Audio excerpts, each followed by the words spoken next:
It was 3:42 p.m. when the security cameras caught something that still makes my hands shake. Melbourne's winter had turned that August afternoon into something that felt closer to dusk. The sky hung heavy with that particular thickness you only get in winter here, what the weather forecasters call anticyclonic gloom. High-pressure systems trap a layer of warm air above the city, sealing in the grey like a coffin lid. The sun was somewhere up there, theoretically, but the light that filtered through was weak and sickly.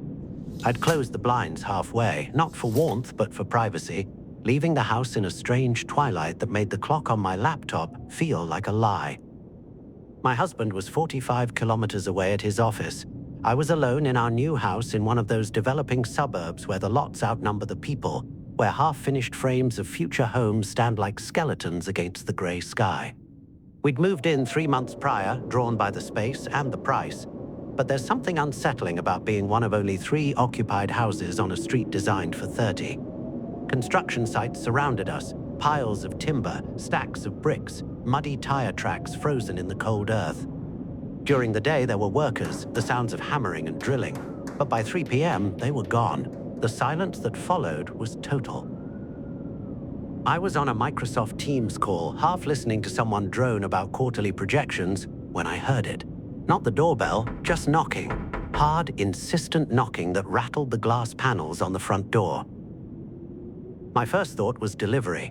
My second thought, as I glanced at the security camera feed on my phone, evaporated into something cold that spread through my chest like frost.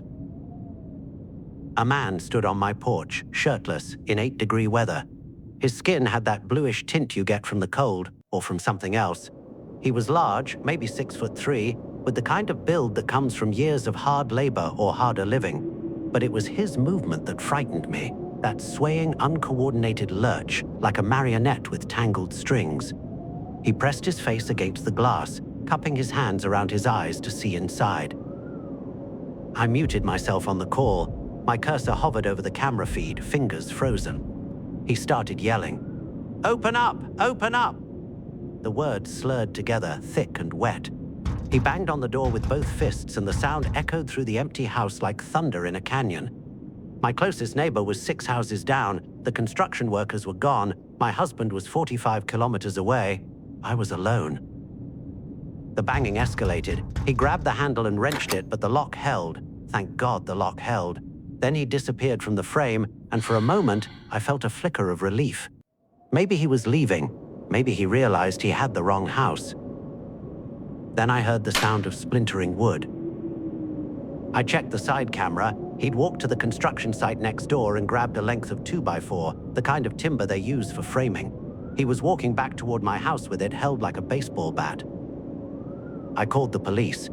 The emergency operator's voice was calm, professional, but I barely registered what she was saying over the sound of wood smashing against my security screen door. The reinforced metal shrieked with each impact. I'd argued with my husband about installing security screens when we moved in. They'd seemed excessive, paranoid even. Now I wanted to kiss every bolt. "Ma'am, I need you to go to your master bedroom and lock yourself in," the operator said. I could hear the banging through her phone too. I ran. The hallway stretched out impossibly long. My feet slipped on the hardwood. The bedroom door slammed behind me and I twisted the lock with shaking hands. The operator was still talking. "Is there a bathroom in the bedroom?" "Yes, lock yourself in there too. Double barrier. Police are 3 minutes out." I stumbled into the ensuite and locked that door as well. The tiny bathroom had no windows, just cold white tiles and the smell of cleaning products. I sat on the closed toilet lid and pressed my phone to my ear, listening to the operator's breathing, listening to the continued assault on my house. Then the banging changed direction. He'd moved to the side gate. I pulled up the backyard camera on my phone with shaking hands. He was trying to climb the fence, his movements clumsy but determined. If he got into the backyard, he'd reach the glass sliding doors. We hadn't installed shutters there yet. My husband had insisted on roller shutters for most of the house. I'd thought he was being paranoid about the developing suburb, about the isolation, about the stories of break-ins in areas where construction workers came and went.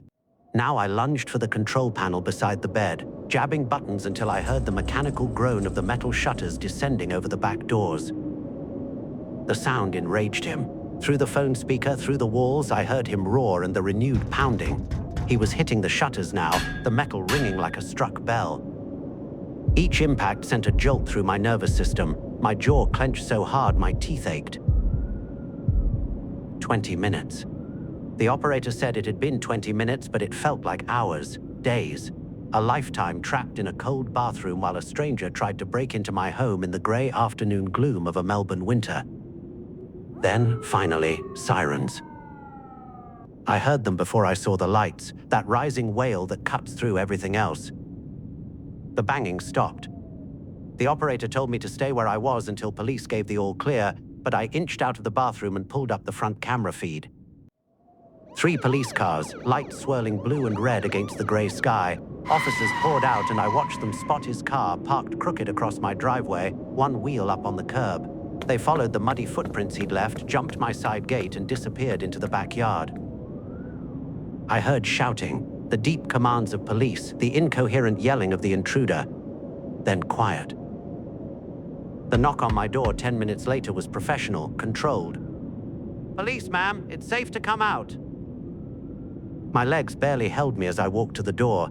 The officer was young, maybe late 20s, with kind eyes that held something else, concern, maybe pity.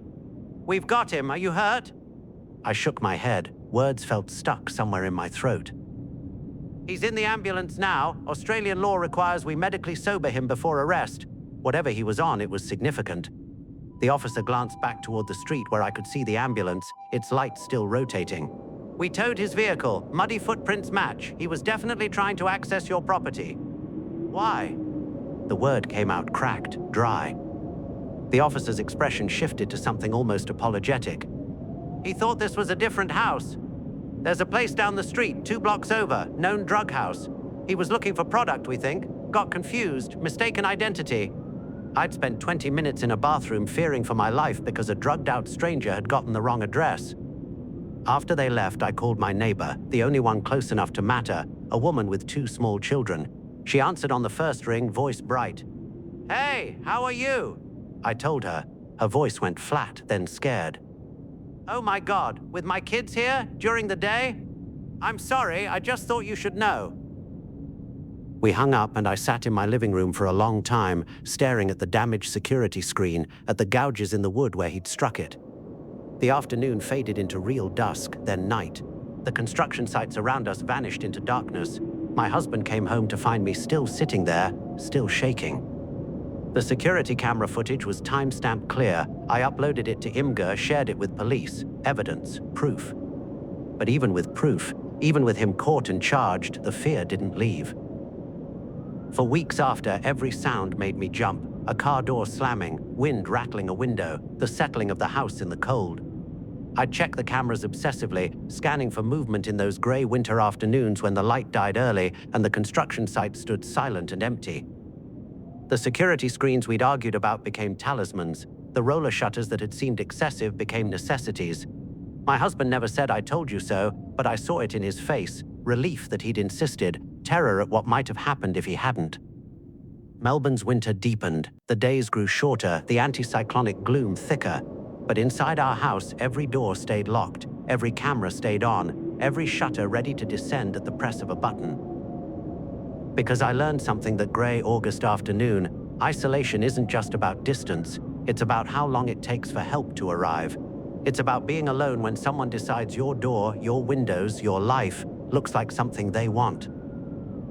And in those 20 minutes before the sirens came, locked in a windowless bathroom while winter light died outside, I learned that sometimes the most terrifying thing isn't a monster. It's just a stranger who has the wrong house.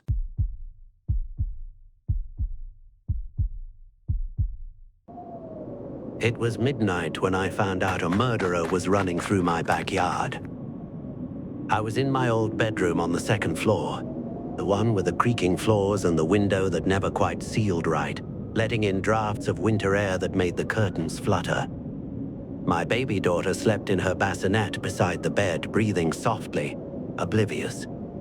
She was 3 months old, still new enough that every sound she made jolted me awake, still fragile enough that the world felt like a minefield of potential harm. My ex-husband was at work, night shift. He'd be gone until 7 a.m.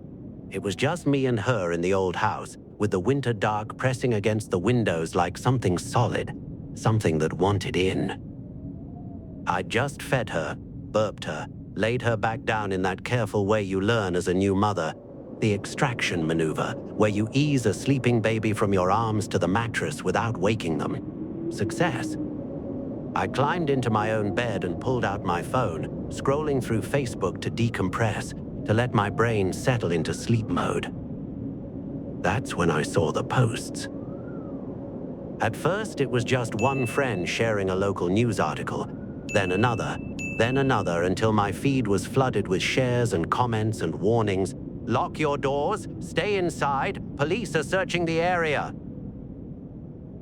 I clicked on the article with a sick feeling building in my stomach. A man had murdered someone in the next town over, just 3 to 5 minutes away.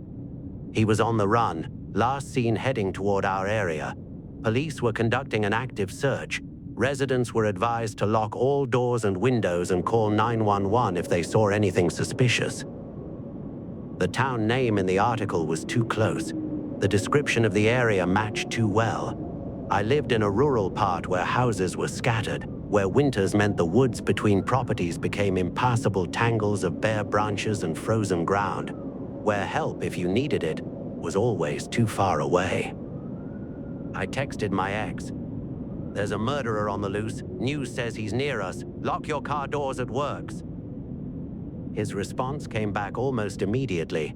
Lol, babe, you're paranoid. Go to sleep. I wanted to believe him, wanted to think I was overreacting, that the Facebook panic was just that, panic without substance, but something felt wrong. That animal instinct that lives in the base of your skull, the one that tells you when a situation has changed from safe to dangerous, was screaming. I pulled up the police scanner app on my phone and set it to our county. The chatter was routine at first, traffic stops, wellness checks, the normal rhythm of a winter night in a small town. I told myself I'd listen for 10 minutes, just long enough to hear them say he'd been caught, that it was over. I fell asleep with the phone on my pillow, the scanner voices fading into dreams. The sound of gunfire woke me. At first, I thought it was the scanner. Cops yelling, someone screaming, shots fired, in that panicked, urgent way that means real danger, real bullets. My brain struggled through the fog of sleep, trying to place the sound, to understand why it was so loud. Then I heard it again, and realized it wasn't coming from my phone. It was coming from outside. Rapid pop, crack, crack, crack, crack, the unmistakable sound of multiple guns firing in quick succession, close enough that I could hear the echo bounce off the trees, close enough that I could hear the difference between the sharp rifle cracks and the deeper boom of a shotgun. Time didn't slow down, time just stopped meaning anything. I rolled out of bed and hit the floor, my body moving before my brain could catch up. I grabbed my daughter from the bassinet, pressed her to my chest and ran to the hallway, the only part of the second floor with no windows, no line of sight to wherever those guns were pointing. I couldn't scream, couldn't make a sound, my throat locked up with terror so complete it was almost peaceful, almost serene. This is happening, my brain whispered. This is real. My hand shook so badly I could barely hold the phone to dial. First my ex, who didn't answer, because of course he didn't. He'd told me I was paranoid, probably saw my name and sent it to voicemail. Then my mom, who answered on the third ring, voice thick with sleep. There's shooting, the words came out as a whisper. Outside, I can hear shooting. What? Honey, are you sure? She was waking up, trying to understand. Guns, I heard guns, multiple guns. It's outside the house. My daughter was still asleep, her warm weight against my chest, the only real thing in a world that had suddenly become surreal. The murderer. From Facebook. I think he's here. I'm coming. Stay on the line. I'm getting dressed. I sat in the hallway for what felt like hours, clutching my sleeping baby, listening to the scanner app scream about an officer-involved shooting, about a suspect down, about securing the perimeter. My entire body vibrated with adrenaline, with the need to run, to hide, to do something other than sit in the dark with my child while men with guns fought a battle somewhere in the winter night. My mom made it past the police roadblock by telling them she was coming to her daughter, using that mom authority that brooks no argument. She found me still sitting in the hallway, still shaking. She took the baby gently from my arms, my daughter still asleep, still oblivious, and held her while I tried to remember how to breathe. "He's dead," my mom said softly. "The police said he's dead. It's over." But it wasn't over. Not really. When we finally went downstairs as winter dawn crept gray and cold through the windows, I saw the footprints. Muddy, smeared across the front porch. Muddy prints on the door itself, like someone had kicked it.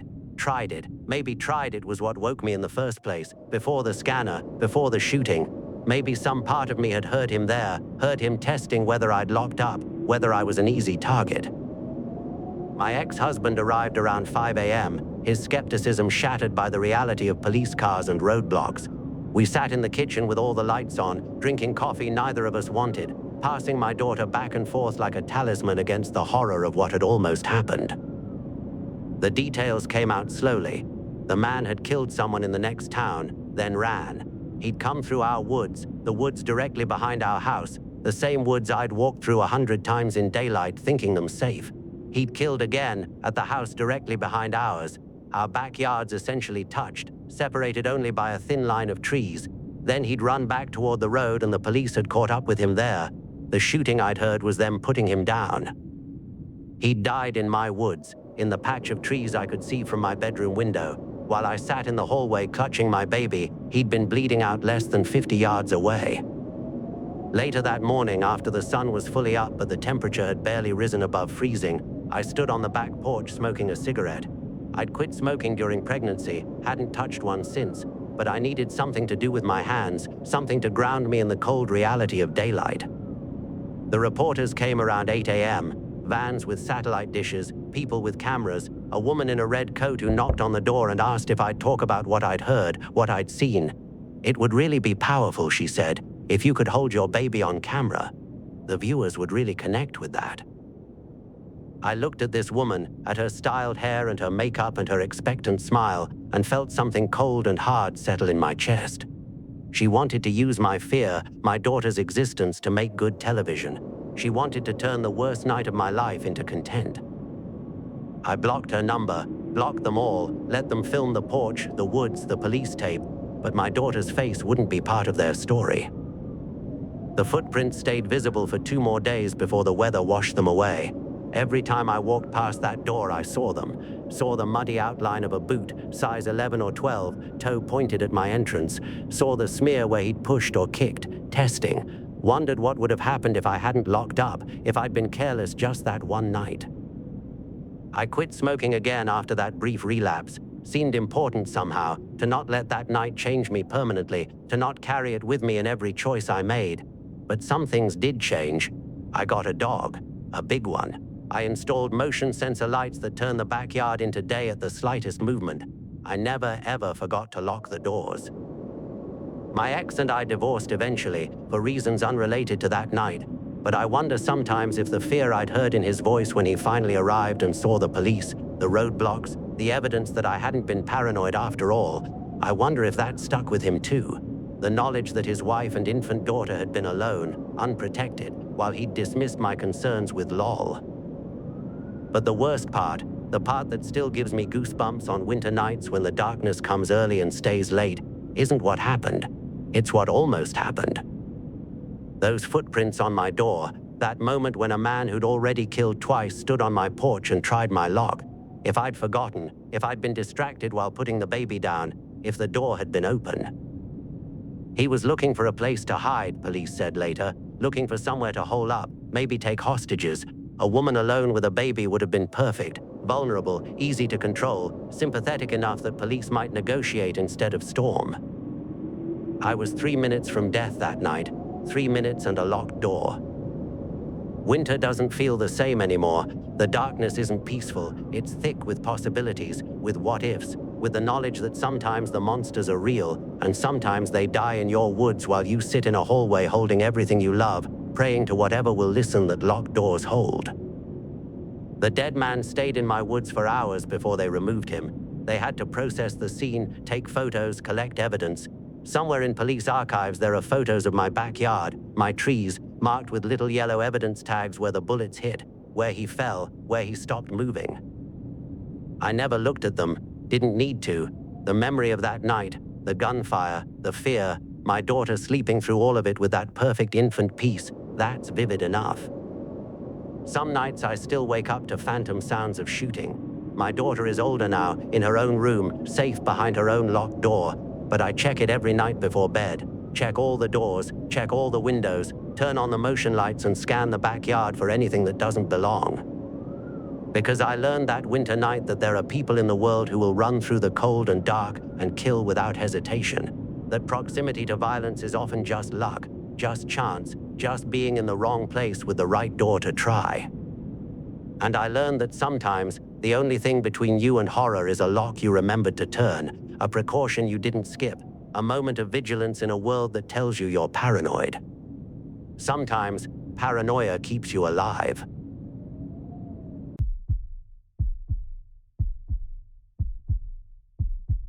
It was 2:47 a.m. when my uncle started screaming. I need to back up. This didn't start in December, in the deep freeze of that winter night. It started over a year earlier, in October, when my sister burst into my room with her face drained of color and her hands shaking.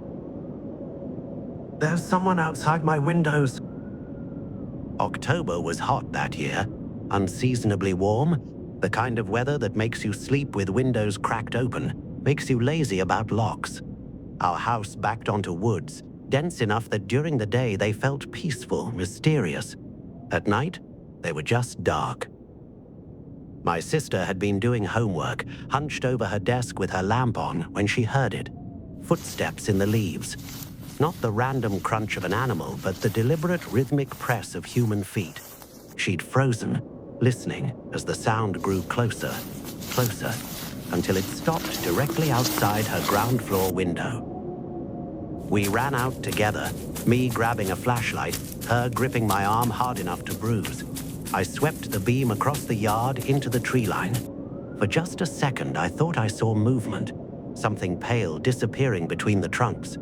But the light was weak, and the woods were vast, and we convinced ourselves it was a deer, a neighbor's dog, our imagination. We were wrong. Winter came early that year. By November, frost painted the windows in lace patterns every morning. The first real snow fell just before Thanksgiving, and I remember feeling childlike joy as I watched the fat flakes drift down, accumulating in soft mounds. I loved winter, loved the way it transformed everything into something clean and new. The day after the first snowfall, I went exploring in the woods. The snow had that perfect consistency, thick enough to crunch satisfyingly under boots, fresh enough to be unmarked. I climbed my favorite tree, an old oak with branches like a ladder, and sat there looking out over the winter landscape. That's when I saw them. Footprints. They started far back in the woods, maybe 100 yards from our house. They wound between trees, around bushes, following no path I recognized. But they all pointed in one direction, toward us. The trail ended at a rusty wire fence that marked the edge of our property, covered in snow except where the footprints stopped. Where they stopped, the snow was disturbed, trampled, like someone had stood there for a long time. Stood there looking at our house. I slid down from the tree so fast I scraped my palm raw on the bark. I followed the prints back as far as I dared, but they just went deeper into the woods, vanishing into the twilight between the trees. When I got back inside, I told my parents.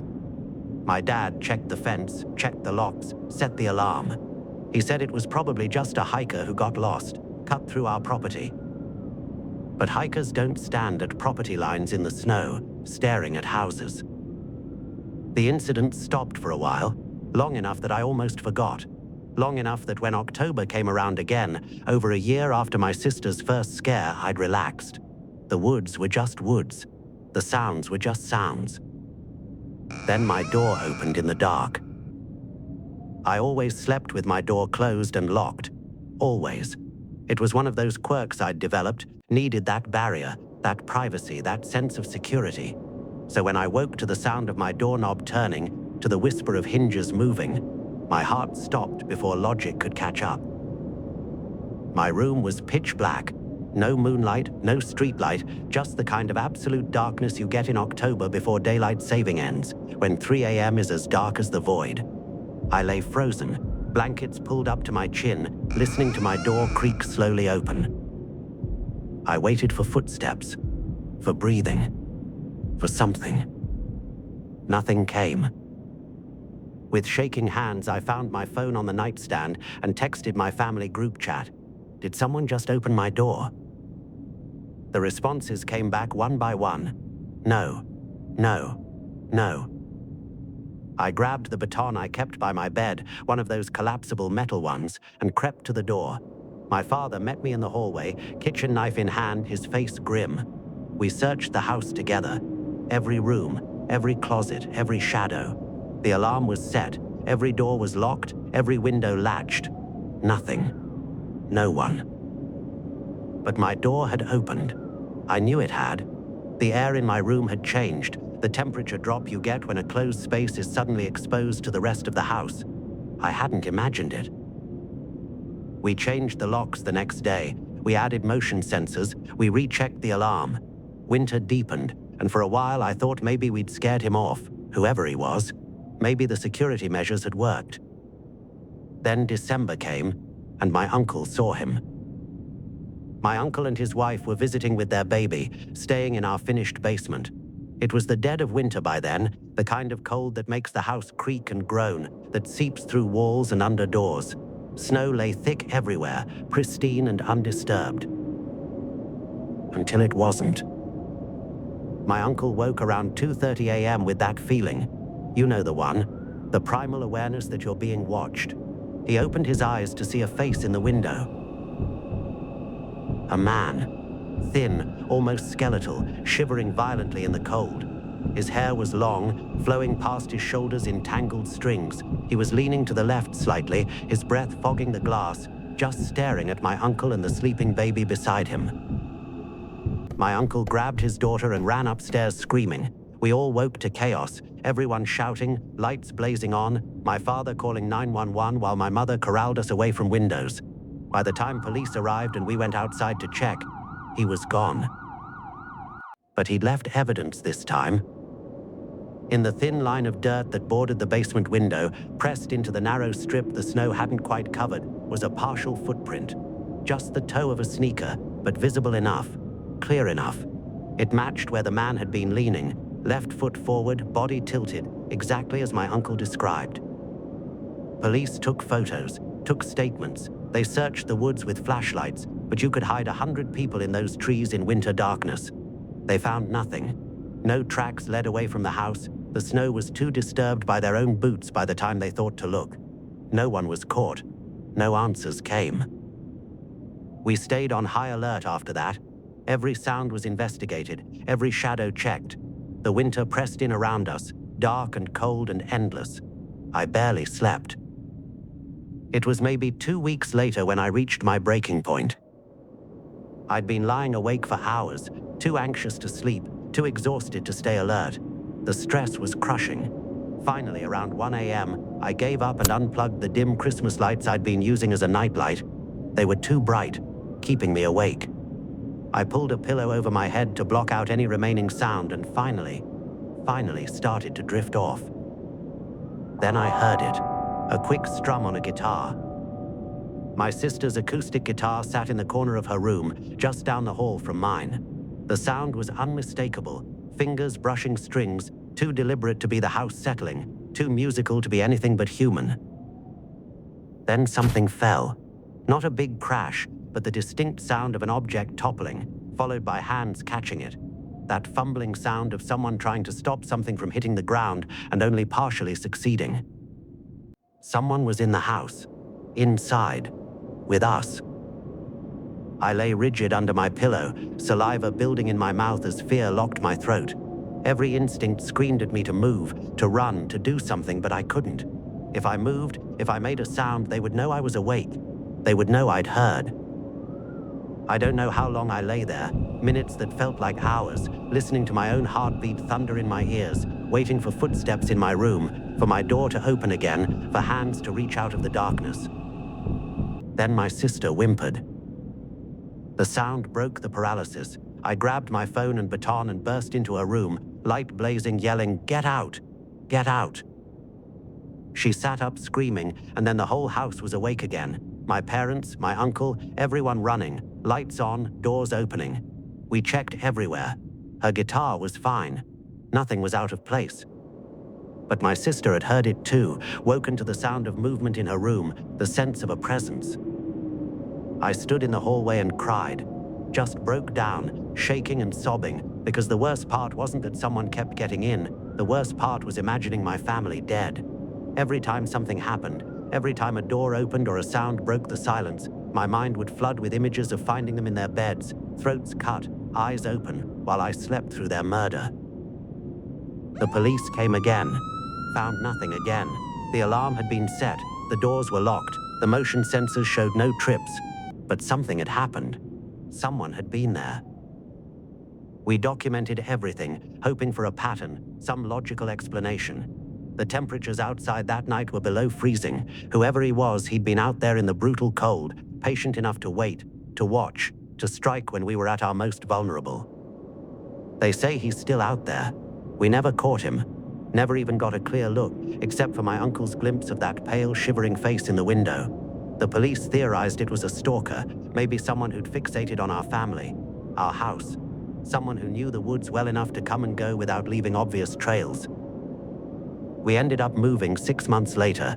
My parents wouldn't say it was because of him, but we all knew. You can't unknow that feeling, that someone is watching, that someone is waiting, that the locks on your doors and windows are suggestions rather than barriers.